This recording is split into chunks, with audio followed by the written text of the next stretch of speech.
നമസ്തേ. മണ്ണാറശാല ശ്രീ നാഗരാജ ക്ഷേത്രം.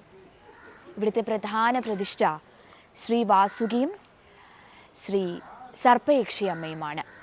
കിഴക്കോട്ടാണ് ക്ഷേത്ര ദർശനം. 3 വശങ്ങളും സർപ്പങ്ങളാൽ ചുറ്റപ്പെട്ട ഒരു ഭൃത്യൻ്റെ പുറത്തിരിക്കുന്ന മട്ടിലാണ് ശ്രീ നാഗരാജാവിൻ്റെ ശിലാവിഗ്രഹം ഇരിക്കുന്നത്. സർപ്പയക്ഷി പ്രതിഷ്ഠയ്ക്ക് പ്രത്യേകിച്ച് ഒരു രൂപമില്ല. വെള്ളാരങ്കല്ല് മാത്രമാണ് അവിടെയുള്ളത്. സർപ്പത്തിൻ്റെ ഒരു തല കയ്യിലും വാല് മറു കയ്യിലുമായി നിൽക്കുന്ന സങ്കല്പമാണ് ഇതിനുള്ളത്. ക്ഷേത്രത്തിൻ്റെ തെക്കു ഭാഗത്തായി കരിങ്കല്ലുകൊണ്ട് തീർത്ത 2 ഉപക്ഷേത്രങ്ങളുണ്ട്. അതിലൊന്നിൽ ശ്രീ നാഗരാജാവിൻ്റെ മറ്റൊരു രാജ്ഞിയായ ശ്രീ നാഗയക്ഷിയും മറ്റൊന്നിൽ സഹോദരി ശ്രീ നാഗചാമുണ്ടിയുമാണ് കുടികൊള്ളുന്നത്. ശ്രീ നാഗചാമുണ്ടി ചിത്രകൂടത്തിലാണ് ഇവിടെ വസിക്കുന്നത്. ഇവിടെ പൂജാതി കർമ്മങ്ങൾ ഒന്നും തന്നെയില്ല. ക്ഷേത്ര ഇല്ലത്ത് നിലവറയ്ക്കകത്ത് പഞ്ചമുഖ നാഗമായ ശ്രീ അനന്തൻ കുടികൊള്ളുന്നു.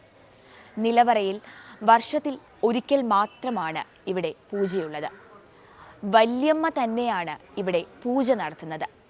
ശ്രീ അനന്തനെ വളരെ ആദരവോടുകൂടി അപ്പൂപ്പൻ എന്നാണ് പറയുന്നത്. ശ്രീ അനന്തൻ്റെ വിഹാരരംഗമായ അപ്പൂപ്പൻ കാവ് തൊട്ടടുത്തു തന്നെയാണ് ഉള്ളത്. കാവിനോട് ചേർന്ന് തന്നെ കാടിനുള്ളിലായി ശ്രീ ധർമ്മശാസ്താവിൻ്റെയും ശ്രീ ഭദ്രകാളിയുടെയും ചെറിയ ക്ഷേത്രങ്ങളുമുണ്ട്. 30 ഏക്കർ സ്ഥലത്താണ് ഈ ക്ഷേത്രം സ്ഥിതി ചെയ്യുന്നത്. അതിൽ ഭൂരിഭാഗവും കാവ് തന്നെയാണ്. ലക്ഷക്കണക്കിന് നാഗരൂപങ്ങളാണ് ഇവിടെയുള്ളത്.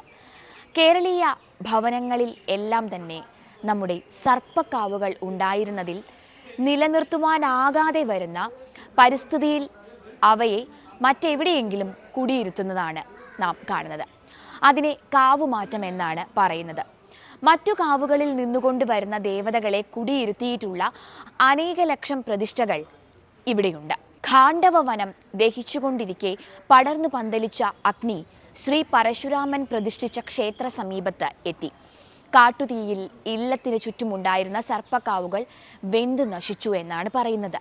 സർപ്പങ്ങൾ കുറേ നശിച്ചു തുടങ്ങിയപ്പോൾ അവ നിലവിളിച്ചുകൊണ്ട് ഇല്ലത്തിനടുത്ത് എത്തി. ഇല്ലത്തമ്മമാർ കുളത്തിൽ നിന്ന് വെള്ളം കോരി തീ കെടുത്തുകയും സർപ്പങ്ങളുടെ മേലൊഴിച്ച് ചൂട് അകറ്റുകയും ചെയ്തു. മരുന്നും മന്ത്രവും കൊണ്ട് തങ്ങളുടെ ആരാധനാമൂർത്തികളെ ചികിത്സിച്ച് മരുന്നും മന്ത്രങ്ങളും കൊണ്ട് തങ്ങളുടെ ആരാധനാമൂർത്തികളെ ചികിത്സിച്ചു. മാളങ്ങളും ചിത്രകൂടങ്ങളും ഒരുക്കി അവയെ പാർപ്പിച്ചു. മണ്ണാറുന്നതുവരെ വെള്ളമൊഴിച്ച് അവരെ രക്ഷിച്ചു. അന്നു മുതൽ ആ പ്രദേശത്തെ മണ്ണാറശാല എന്ന് അറിയപ്പെടാൻ തുടങ്ങി. തങ്ങളെ രക്ഷിച്ചത് അമ്മ ആയതിനാൽ സ്ത്രീജനങ്ങൾ പൂജിച്ചാൽ മതിയെന്നും അതുകൊണ്ട് തൃപ്തിയാണ് എന്നും അറിയിച്ചു. താന്ത്രിക വിധി പ്രകാരം സ്ത്രീകൾ പൂജ നടത്തുന്ന ഏക ക്ഷേത്രം എന്ന മാഹാത്മ്യവും മണ്ണാറശാലയ്ക്കാണ് ഉള്ളത്.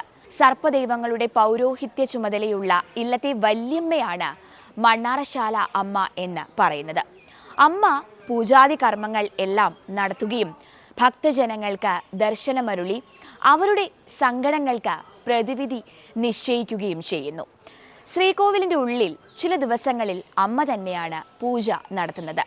മലയാള മാസം 1-ാം തീയതി പൂയം നക്ഷത്രം മകരത്തിലെ കറുത്തവാവു മുതൽ കുംഭമാസത്തിലെ ശിവരാത്രി വരെ, ചിങ്ങത്തിലെ തിരുവോണനാൾ കർക്കിടകം 1 മുതൽ 12 വരെ, കന്നിയിലും തുലാത്തിലും ആയില്യത്തിന് തൊട്ടു മുമ്പുള്ള 12 ദിവസം എന്നിവയാണ്.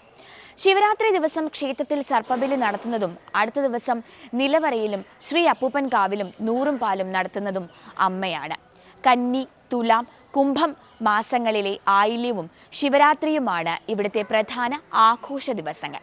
ശ്രീ നാഗരാജാവിൻ്റെയും ശ്രീ അനന്തൻ്റെയും ജന്മദിനങ്ങളാണ് യഥാക്രമം കന്നിയിലെയും കുംഭത്തിലെയും ആയില്യം നക്ഷത്രങ്ങൾ. തുലാമാസത്തിലെ ആയില്യമാണ് വിഖ്യാതമായ മണ്ണാറശാല ആയില്യം. ചരിത്ര പ്രാധാന്യമേറെയുള്ള ഒരു ഉത്സവമാണ്. 41 വർഷം കൂടുമ്പോൾ മണ്ണാറശാലയിൽ നടക്കാറുള്ള സർപ്പം പാട്ട്, നിർമാല്യ ദർശനം, അഭിഷേകം, നിവേദ്യം, ഉഷപൂജ, ഉച്ചപൂജ തുടങ്ങിയവയെല്ലാം ഇവിടെയുണ്ട്.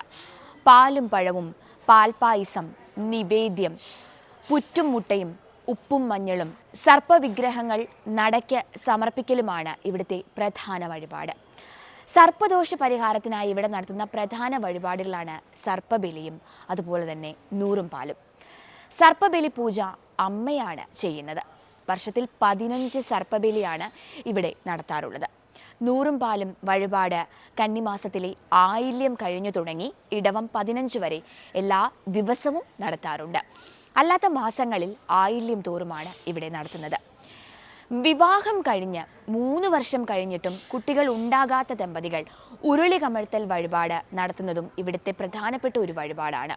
സ്വർണത്തിലോ വെള്ളിയിലോ ഓടിലോ ഉള്ള ഉരുളിയാണ് ക്ഷേത്രനടയിൽ ഇവർ സമർപ്പിക്കുന്നത്. ക്ഷേത്രത്തിലെ മുഖ്യ പൂജാരിണിയായ അമ്മ ഈ ഉരുളി ക്ഷേത്ര നിലവറയിൽ കുടികൊള്ളുന്ന ശ്രീ അനന്തനു മുന്നിൽ കമിഴ്ത്തും.